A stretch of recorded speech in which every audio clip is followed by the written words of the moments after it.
Most people think that they're bad with money because they don't earn enough. But let me tell you, that's not the problem. The problem is the habits, the one that you keep on repeating every single month without you even realizing it. I know because I was doing them too, every single one. And it wasn't until I stopped that my finances really started to move in the right direction. I paid off my mortgage in under 7 years and I built a multiple six-figure investment portfolio. Not because I suddenly started earning loads of money, but because I changed what I was doing with the money that I already had. And that's exactly what this video is about today, because let me tell you the truth. Nobody sits down one day and decides, yeah, I'm going to be bad with money. We don't do that. These habits are normal. They're so everyday that most people, they don't even realize that they're even doing them. They just feel like, oh, do you know what? This is just a part of life. This is just how things are, but they're not. And today I'm going to walk you through the 9 habits that were quietly keeping me broke. And that might be keeping you broke too also. And I'm actually going to tell you something that you can do so that you can turn your finances around on every single one of them. So let's get into it. So habit number 1, not paying yourself first. So let me ask you something. When your salary hits your account, what is the first thing that you do? Because for most people, they pay their rent, they pay their mortgage, they pay their bills, the subscriptions, they maybe sort out your financial plans, you maybe like grab a few things that you need, and then you save whatever's left at the end of the month. But the problem is there's never anything left. And that right there, that is what the problem is. You are literally paying everybody else first before you pay yourself. And in the book, Rich Dad, Poor Dad, he calls this the poor people's habit. And I'm not going to lie, when I first read this, I felt so called out because that's exactly the thing that I was doing. So here's what you do instead. The minute that money hits your account, before you do anything else, I want you to take a minimum of 10% and I want you to move it. Move it into a savings account, move it into your investment account, wherever that it needs to go, you need to move it first. I want you to treat this like a bill. This is a non-negotiable. This comes out before you even have a chance to spend it. Because here's the thing, you will always find a way to live on what is left. But if you wait until the end of the month to save, there's never going to be anything left. So pay yourself first, always. Habit number 2, no emergency fund. And you know what? I think this one is actually really important, and I don't think enough people talk about this enough. So how many of you have got money just sat there in your current account and you're just kind of hoping nothing goes wrong? Because that is not an emergency fund. That is just money waiting to be spent. And an emergency fund, that's 3 to 6 months worth of your essential expenses. So that's your rent, your food, your bills, your non-negotiables. That's sitting in a separate account that you don't touch. This money is not for holidays. This money is not for items that are on sale. It's not for anything that is not urgent that you don't need. It's only for a genuine emergency only. And listen, I know what some of you are thinking watching me now. You're thinking to yourself, Harriet, I can barely save anything right now. How am I supposed to build up 3 to 6 months worth of my expenses? The answer is you start small. Even if it's £50 a month that you put in a separate account, that is the beginning, that is the start of your emergency fund. Even if you say to yourself, right, I can't do 3 to 6 months worth of expenses, aim for £500, aim for £1,000. Have these little kind of like mini milestones that you get to in order to get to that emergency fund. Because here is why this matters so much. Without an emergency fund, you're just one unexpected bill away. That could be a car repair, the boiler breaking down, you lose your job, and then suddenly you're in debt. You're using the credit card, and that means you're going backward with your finances. So your emergency fund, this is what stops one bad month from turning into a bad year. This is not a luxury. This is the foundation. This is an essential. And if you don't have one yet, this is your sign to start one. Habit number 3, lifestyle inflation. And this one is very, very sneaky, like really sneaky, because it doesn't feel like a bad habit at all. It actually feels like a reward. So you get a pay rise, you get a bonus, you land a better job, and then suddenly you're thinking, do you know what? I work hard for this. I deserve a treat. I deserve to treat myself. So you go, you upgrade your car, you move into a nicer flat, you start eating out more, you start spending more money on clothes, on holidays, and just life in general. And don't get me wrong, there's nothing wrong with enjoying your money. There's nothing wrong with those things. I want to be really clear about that. But here's what's happening behind the scenes. So your income went up, and then your spending went up to match that. So at the end of the month, you still got nothing left. So you're earning more than you've ever had, but you're not actually moving forward with your finances. That's what I call lifestyle inflation. And it's one of the biggest wealth killers out there. And I see this all of the time with the people that I work with. You see people on really good salaries, but they still feel broke. And it's not because they don't earn enough money. It's because every single time their income grows, their lifestyle grows with it. So the people that actually build wealth, they let their income grow, but they keep the lifestyle behind. And then obviously the gap between that, they start investing that. They don't just go and spend spend it. So that's how wealth is truly built. So next time you get a pay rise, before you think about upgrading anything, I want you to ask yourself, how much of this money can I put to work first? Habit number 4, not knowing your numbers.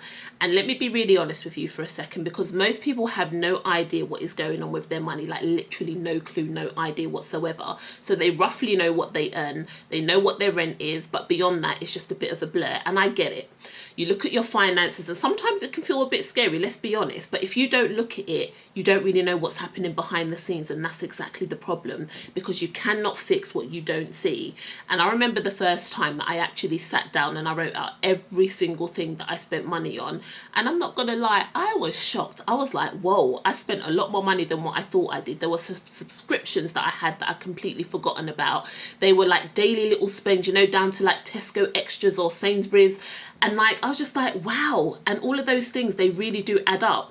And it wasn't just like a few pounds. It was literally hundreds per month that I was spending. And I didn't even realize that I was doing it. And here's the thing about lifestyle inflation that we just spoke about. It creeps in faster when you're not watching your numbers, because you don't even notice that it's happening. You just know you get paid every month and then the money just disappears.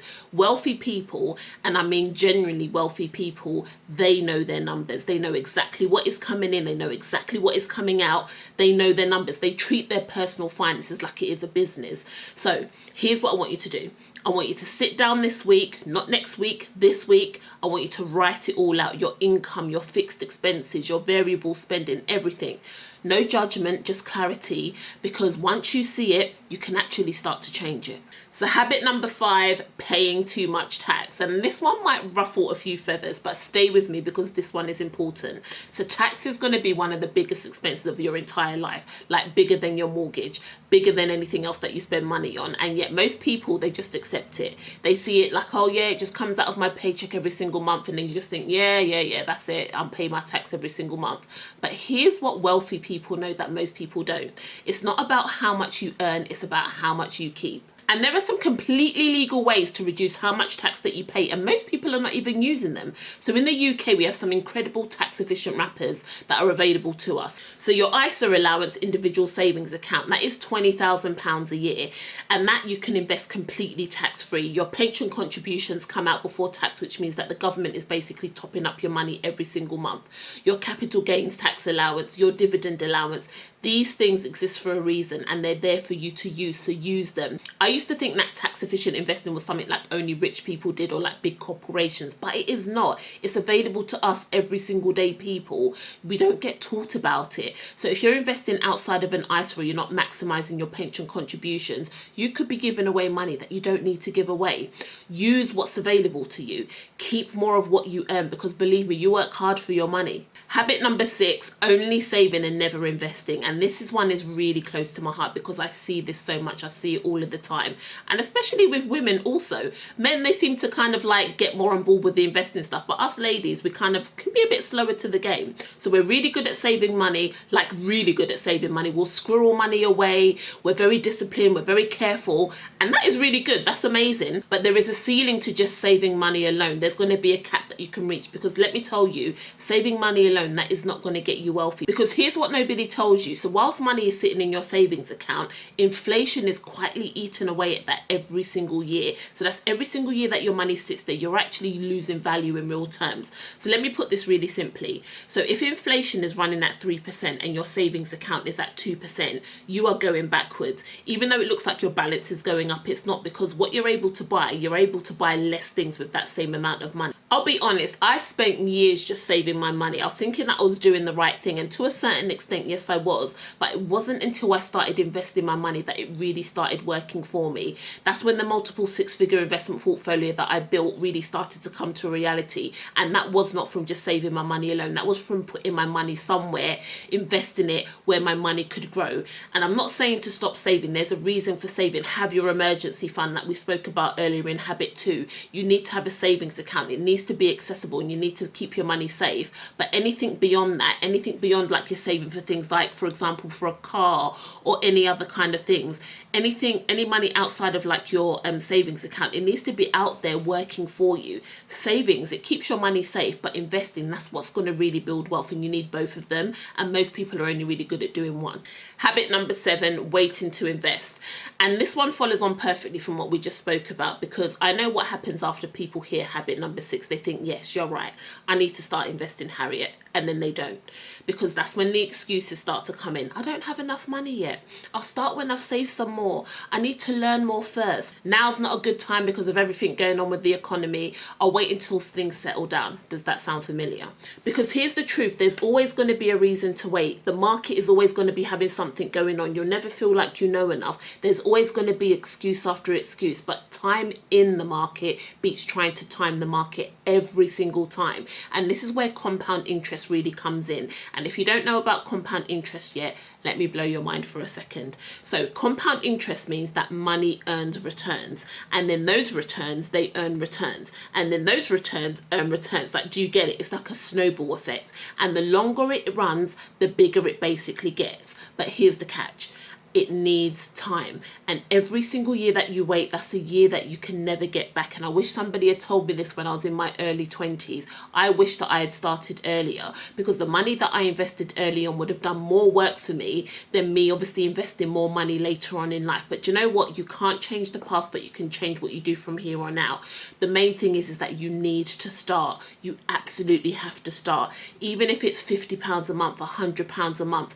Investing consistently is going to do more for your future than waiting until you have £500 to invest. So start now, start small, but start. Habit number 8, not investing in yourself. So, okay, this one is a bit different from all of the others that I mentioned, but honestly, I think this is actually one of the most important ones on the list, because of all the habits that we talked about today: paying yourself first, building an emergency fund, investing your money. None of that happens if you first don't invest in your own knowledge and in your own growth. And I want to share something personal with you here. When I finished studying, I remember thinking to myself, do you know what? I am done with this whole education. I'm not sitting in another classroom. I'm not reading another book. I don't want to do no more courses. I don't want to do any more studying. I'd spent years back to back to back in education, and I was done. I was finished with all of the whole education stuff. And to be fair, a lot of people feel that way because we've been conditioned. We're like, okay, we go to school and then we think that learning is something that you do basically until you get a job, and then you're absolutely done. You go to work, you do your 9 to 5, and then you come home. That's what we've all been programmed to do, and that's the same program that most people are running. But here's one of the things that I learned. The program, that mindset, that's exactly what keeps most people stuck. The most successful people, the ones that I know, they're the ones who never stop learning. The ones who've invested in mentorship, the ones who've paid for courses, the one who reads books, the ones who surround themselves with other people like who are going where they want to be. I would not be where I am today without investing in myself. The mentorship that I paid for, the courses that I've done, the knowledge that I've built outside of mainstream education, that has been worth more than anything else to me. And even I wish that at a point I didn't even go to uni, that I'd basically just invested that money into myself, because I'd learned so much more than what I didn't learn at school. And I'm not talking about, you know, going back to university. I'm talking about the kind of learning that actually teaches you how money works. How is wealth built? Because if you want to be wealthy, you need to learn from wealthy people, because they think differently about their money. They think differently about their finances. That's where their financial future is different from the rest of the everyday people, because your income can only grow as much as what you do. So invest in yourself. It will always be the highest return that you will ever make. So habit number 9, using debt to buy liabilities and not assets. All right, so we've made it to the last one, and I saved this one till last because I think it's actually one of the most important. And I know that I keep on saying this, but this one really is. And this is a massive one in terms of like the mindset shift. This is one of the biggest mindset shifts that you'll ever have around money. So let's talk about debt. Because being honest, debt has a really bad reputation, and in some cases, absolutely rightly so. But here's something that most people don't realize about debt.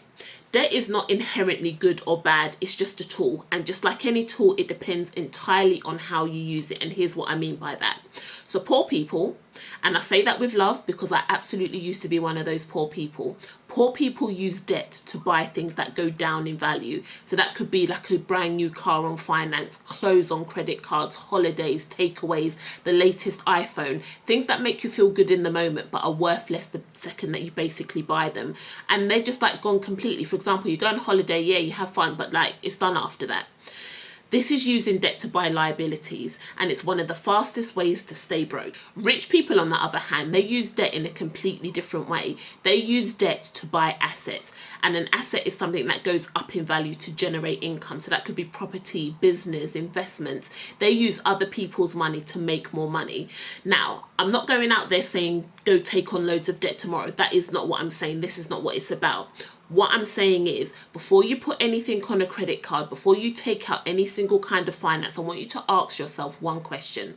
And that question is this going to make me money, or is this going to cost me money?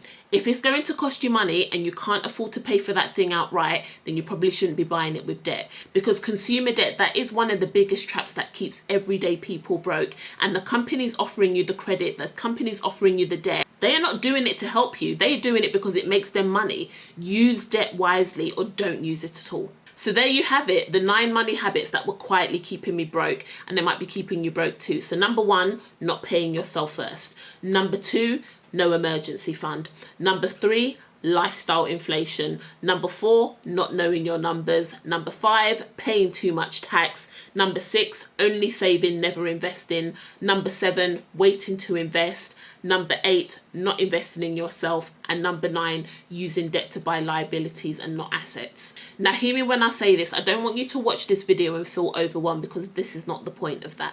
I want you to pick one. Just pick one habit from the list that you know that you need to work on, and just start there. Because one small change done consistently, that will do more for your finances than trying to fix everything all at once and then burning out before you even get started. If you found this video helpful, please give it a like. It generally helps more people to find this type of content. And make sure that you subscribe, because I put content out like this every single week to help you take control of your finances and help you start building real wealth. And if you're ready to take the next step and actually start putting your money to work, I've got a masterclass coming up that will show you exactly how to do that. Link is in the description box below. Go and check it out, and I'll see you in the next one.